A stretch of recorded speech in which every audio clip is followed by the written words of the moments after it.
Power theft continues to strain Nigeria's electricity sector, cutting revenue, weakening service delivery, and shifting costs to paying customers.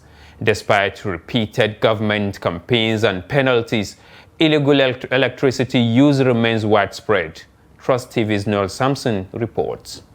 Energy theft in Nigeria means consuming electricity without payment through illegal connections, meter bypasses, tampering or unauthorized use of residential lines.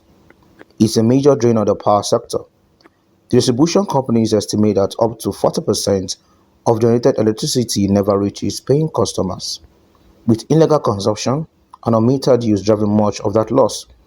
Over 100 billion naira is lost annually to theft and unpaid bills.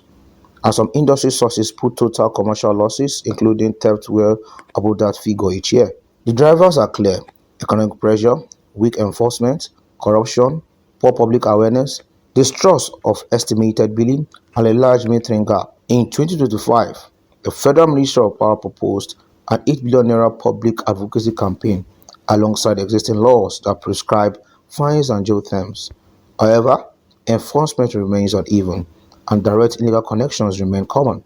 A Trust TV Street survey shows low public awareness of both the advocacy campaign and penalties attached to electricity theft, raising questions about the reach and impact of government messaging. As a Nigerian and as a user of electricity also, I will rather say there is a conspiracy somewhere between the staff of the NEPA, that's electricity, and the users, that's their customers. Because why they will not be afraid? Those people in charge of maybe having you as contradicting the law will now say, okay, what do we do? When you offer anything, it is gone. It's just a lack of self-discipline from the citizens of Nigeria. A lot of us doesn't care what other people benefit. All they care is what I will benefit.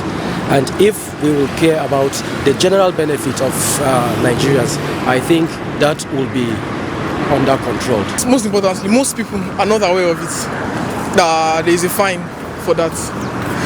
And some people sees like that meter is more than like what they use. They have been charged more than what they use. So that's why they actually are into it. Public sector analysts warn that persistent theft weakens investor confidence and stalls reforms aimed at improving supply. They said investors are wary of putting funds into a system where revenue recovery remains uncertain. So in terms of how to stop it, one, I have no issue with laws, but the people themselves must change their mindset.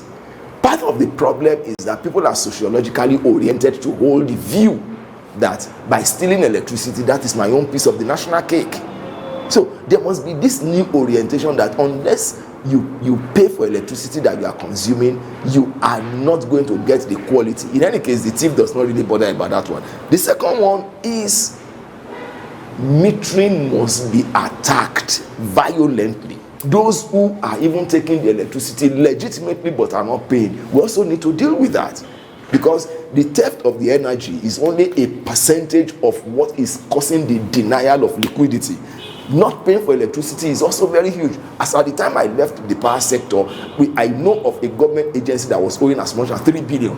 As at about 3 or 4 years ago, 3 billion naira. Now look at what that amount will be in terms of value as at that time and now.